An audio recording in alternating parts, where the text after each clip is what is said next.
On this edition of Horror Timelines, we're going back to the 90s with this Scream series. Wes Craven is known for two things, Nightmare on Elm Street and Scream, so let's take a look which one of the two has a better continuity. The Screaming started in 1996 with the original Scream, which starts off with one of the most iconic sequences in horror. You have to realize that the film was advertised with Drew Barrymore being the top billed and lead draw, so it was a total shock to see her killed off in the intro. Spoilers? Here's where we get our first glimpse of the now iconic ghost face killer, which is ironic because the whole point of the costume was to look as generic as possible. We meet Sydney and her boyfriend Billy, TV reporter Gale Weathers, Deputy Dewey, and their friends Stu, Tatum, and Randy. And from a timeline aspect, the fact that Billy has a cell phone on him makes him a suspect because at this time that was a bit of a rarity, so we're rolling with real-time 1996 for now. Linda Blair cameos, and we get a little bit of a backstory. Sid's mom was killed 1 year earlier in 1995, and a guy named Cotton was blamed, although it's possible that he's innocent and that they were just having an affair. The killer kills the Fonz and then follows Sid around, even following her into a supermarket in full costume, which isn't conspicuous whatsoever. There's a big party where Rose McGowan dies in the only garage door that doesn't automatically stop when obstructed, and then Randy gives the rules of horror movies. 1. Don't have sex. 2. Don't do drugs or drink. And 3. Don't say you'll be right back. People get killed, and so does Billy, although it's shortly revealed that he's faked his death, and in what was an inventive twist at the time, there's two killers, as Billy and Stu were the killers the whole time.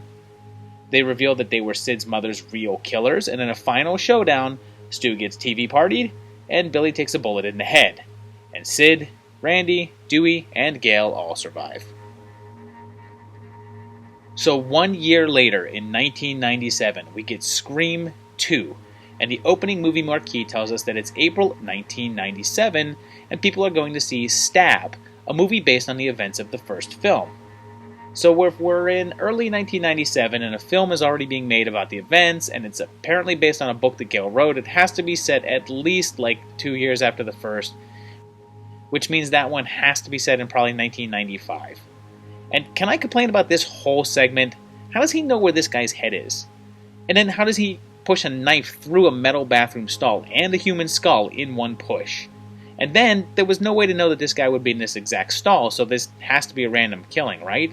If he was planning on killing this guy, there's no way he could have predicted that he'd be in the bathroom and that the urinals would be taken and he would choose this exact stall, so it has to be random. And if it is, how the hell does he know how to find the guy's girlfriend in a crowded theater?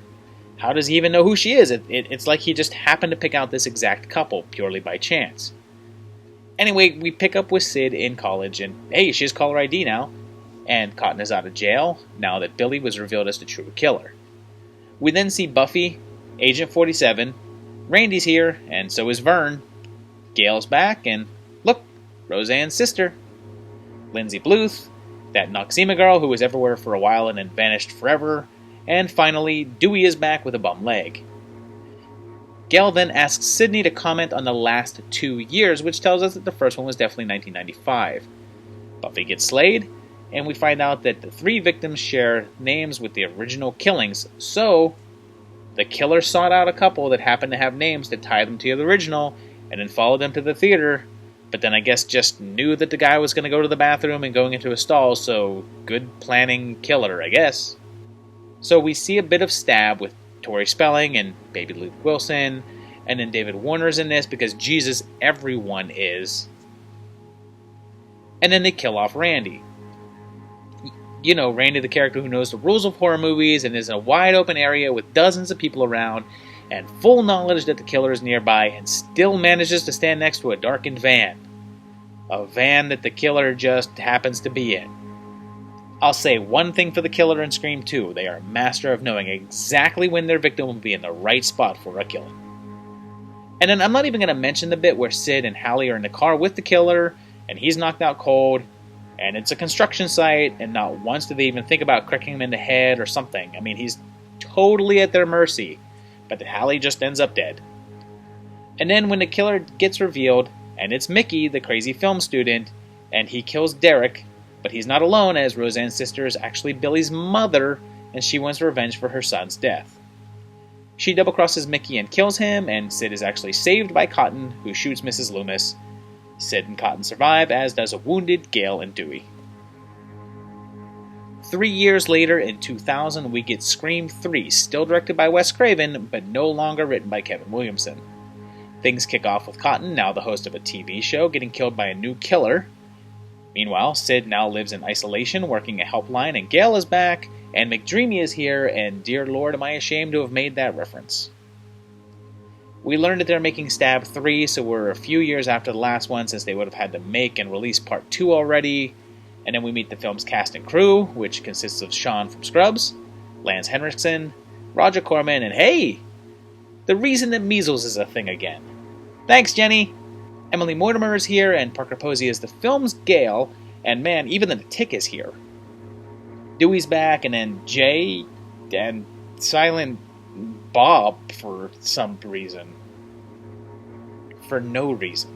And then there's a dream sequence, which I gotta say feels really out of place in a Scream movie.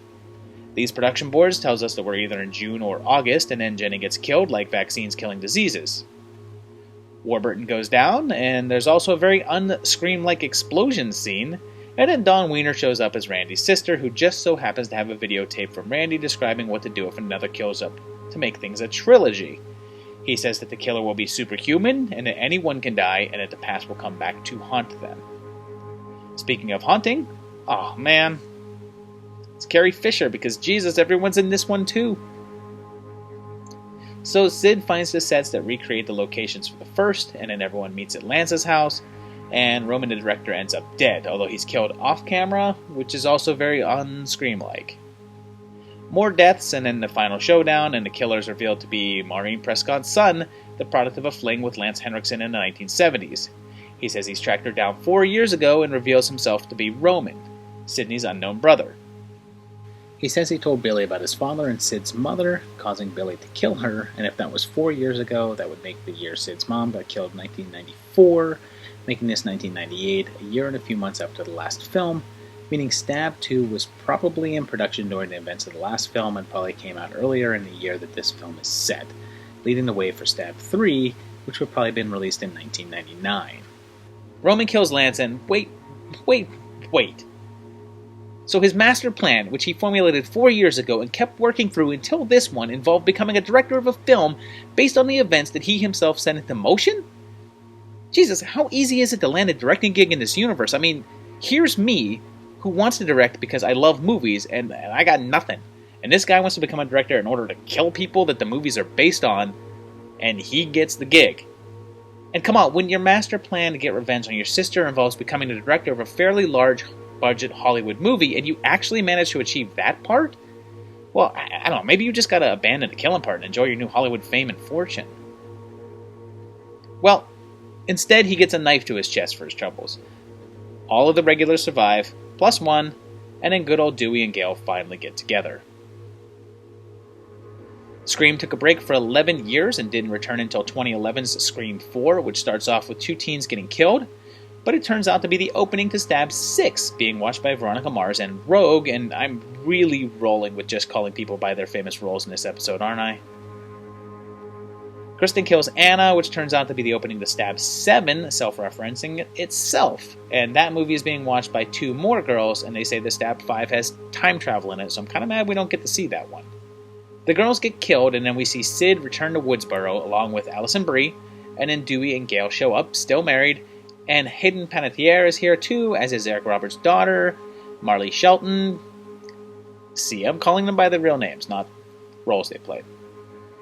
One of the Culkins is here, I don't know which, and Adam Brody, and then Gale says that her and Dewey have been married 10 years, so if we assume that they got married a little after they got engaged at the ending of the last one, like the following year, that puts us 11 years later, in 2009.